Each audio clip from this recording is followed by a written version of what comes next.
Maintenant, nous allons étudier un autre objet pouvant être utilisé dans les mécanismes de synchronisation.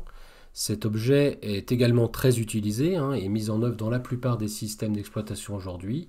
Cet objet s'appelle un événement. Alors, qu'est-ce qu'un événement? Un événement, c'est un signal logiciel asynchrone qui est composé de plusieurs éléments. Le premier élément est une variable booléenne, c'est-à-dire qu'il ne peut prendre que deux valeurs, vrai ou faux. Si cette variable, nommée ici EV, vaut faux ou 0, alors on dira que l'événement n'est pas encore arrivé. Si la variable EV vaut vrai ou 1, on dira que l'événement est arrivé. Le deuxième élément qui compose l'événement, c'est une file d'attente que l'on a appelée ici Q. Associée à cet objet événement, on trouve trois primitives qui peuvent être utilisées. Une primitive set qui va avoir pour objectif de positionner la valeur de l'événement à 1 ou à vrai, et une primitive reset qui consistera à positionner la valeur de la variable EV à faux.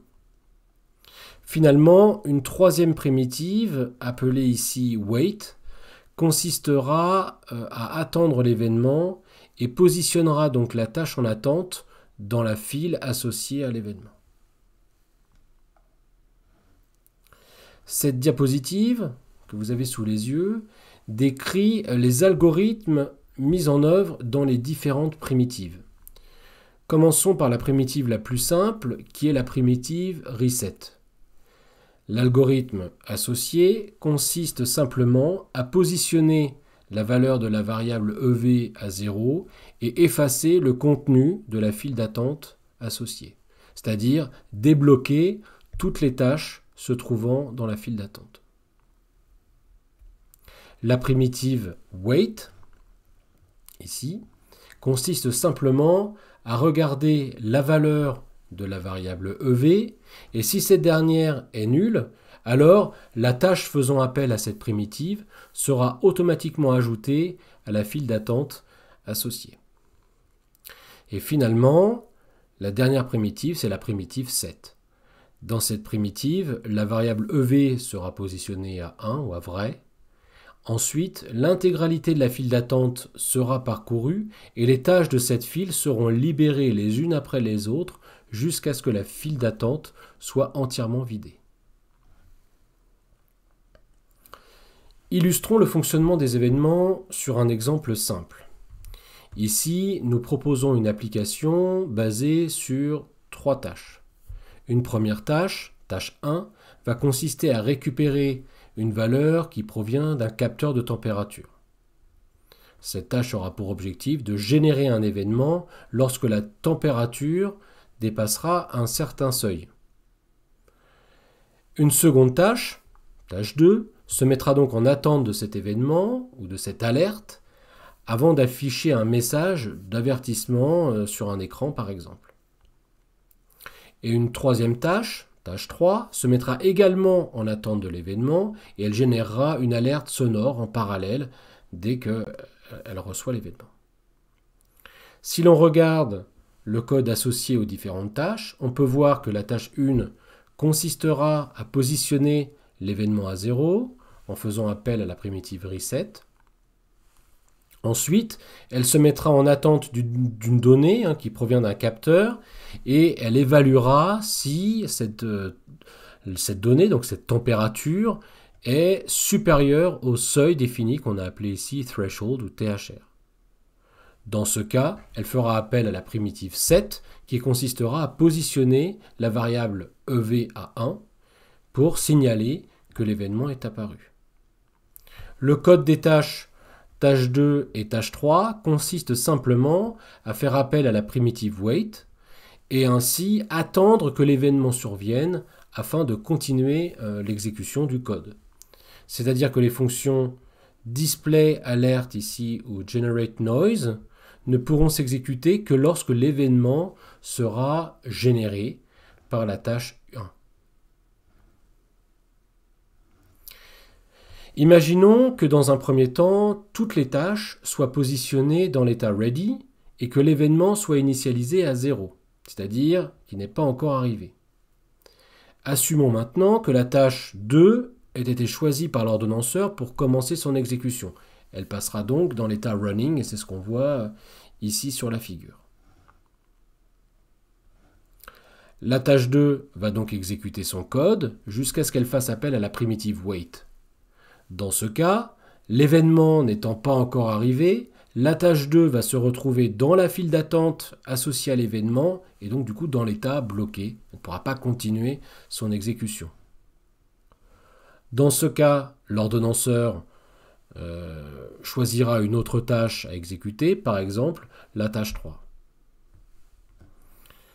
Cette dernière va exécuter son code jusqu'à ce qu'elle fasse appel aussi à la primitive wait comme la tâche 2.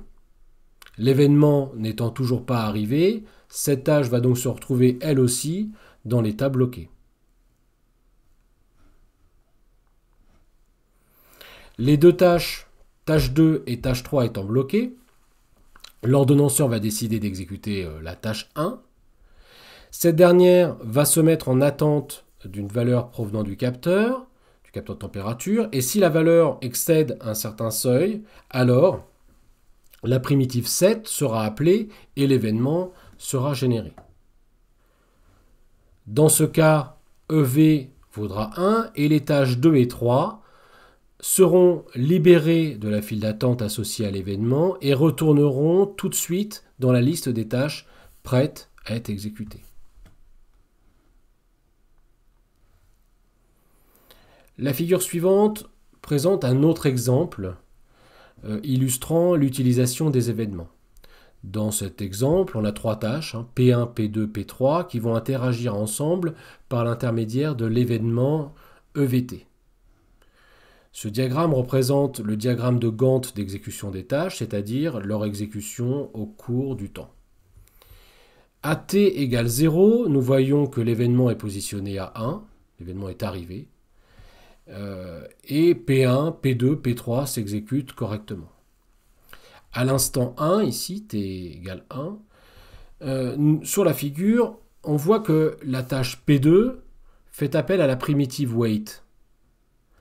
Comme l'événement est arrivé, la tâche P2 peut continuer tranquillement son travail, son exécution.